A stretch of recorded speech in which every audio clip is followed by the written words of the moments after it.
Forms are a great way to collect information from your customers, your friends, or anybody else you want to know something about. But they're also useful when you want to work with a tool like Operator. And the reason is simple. Operator, which can control your browser, is a vision model and it takes screenshots of its actions to know where it needs to move the mouse and what to do next. Now, this works pretty well, but when you get into situations where there's a lot of text on the screen or it's very confusing, this can make it harder for the model to do that. For example, if you're working with a spreadsheet and you have a number of rows and just a ton of text in there, it can sometimes struggle with trying to figure out the right place to put a cursor. So, a simple solution for this is the same thing you do for a person. You make it simple and clean. And a form is a great way to do that. You can use Operator to create forms with Google. You can also use it inside of Notion, and it will work with other tools as well. But we're going to try this with Google Forms, and we're going to do something practical here. I want to create a form to find out what kind of videos about AI you want to see. So, to begin this, I'm actually going to start inside of ChatGPT because I want to iterate on the questions first. So, let's go to ChatGPT and I'm going to paste my prompt here. I want to create a Google form to collect information from people on what kind of AI videos to make. Can you suggest some questions? So, I'm going to click submit. And I said I want to use Google Form because otherwise it might suggest all sorts of different forms you could use, but this will just narrow it down. So right now we have it asking for personal information, but making it optional, which is good. It wants to know what is the occupation or field of study. This is a great question to ask because it helps me understand who is asking these questions, what their level of experience is, and some other really good options. So what's great about this is I probably wouldn't have thought to have asked some of these other questions, but ChatGPT did, which is really helpful for me. So I have all this information and I'm going to probably just go with what it is as is, but I could iterate on it, get rid of it, simplify it, whatever. And we could do that later. But right now, let me just take this. So I'm going to copy this output and paste and click send. So here's what's going to happen is it's going to open up its own browser window. And do I have a preference? Between Google Forms, I'll say Google Forms and let it go there. But as you see, we can do type form as well. And that's also what's cool about using Google Operator is it's pretty agnostic. So if you have to work across a lot of different suites, for example, Microsoft Office, Notion, or Google Workspace, it can go between them. So right now it's found the login page and it's going to ask me to log in on the browser. So I'm going to click on this and you can see I get a screen here that lets me take over and let's just click sign in. And I've already logged in with my test account, so it's inside of there. And I'm going to finish up. And it can ask me here, let me know what you changed. And this is helpful because sometimes there might be a step or a process that operator's not familiar with. And if you tell it what's going on there, it helps it know what happened. I'll say, I logged in. Now I'm going to click return control.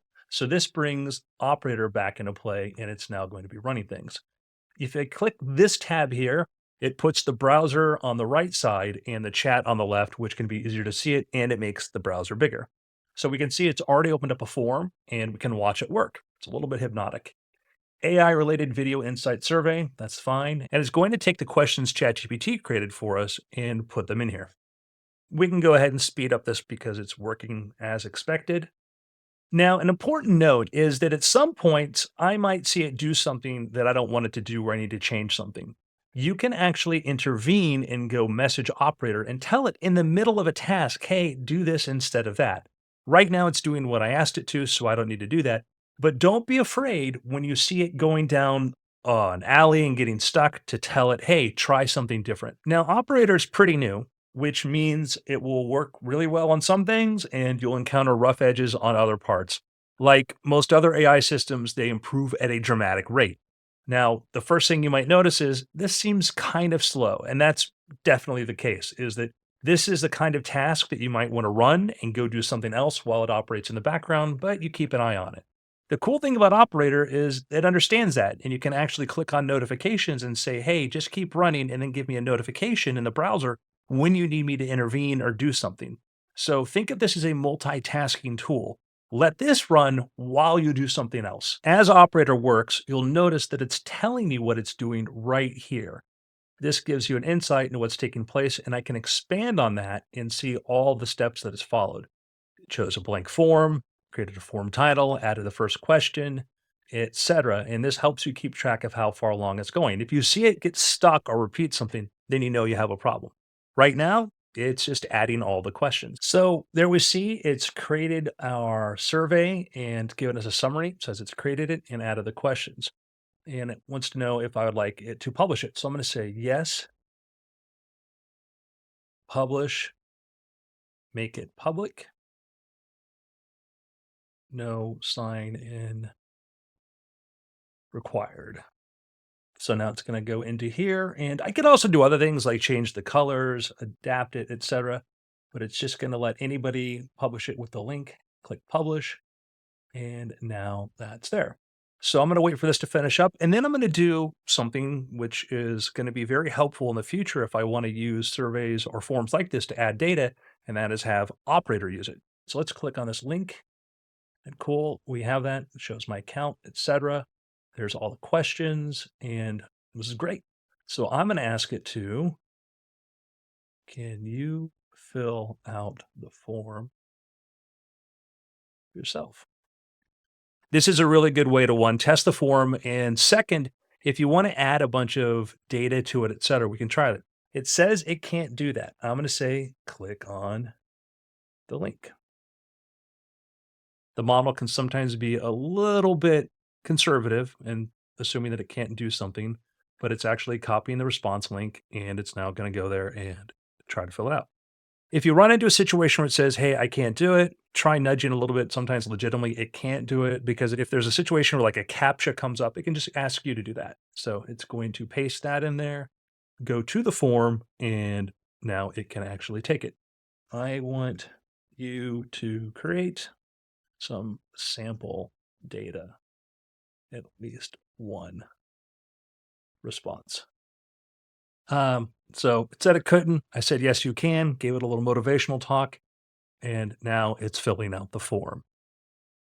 These models are sometimes not aware of their own capabilities, or there are going to be safeguards. You sometimes have to do a little social engineering with the model to figure out if it can do it or not. It's a fan of ChatGPT and TensorFlow. Good to know. If I wanted more data, I could just say, do this 10 times. Just be aware that the models won't give you a lot of random data without some other kind of randomizing tool. They follow similar paths like you or I do. And it's filling in the rest of that. Then hopefully it'll click submit and we'll have our first response. Yes, go ahead and submit it. It can sometimes be a little frustrating with all the times it's asking you to intervene, but right now this is a safeguard. So here we go. We've got our survey. We can see that Operator is capable of filling this in itself, which is great. As I said before, if you have a form, it's very, very easy to tell Operator to use that to add data to a large spreadsheet without getting overwhelmed by everything in the spreadsheet. I've used this with other form tools, including Notion, and the model is ready to go work with Typeform. After you've gone through the trouble of creating a form, you don't have to go through all these steps again, particularly if you had to teach Operator how to do something.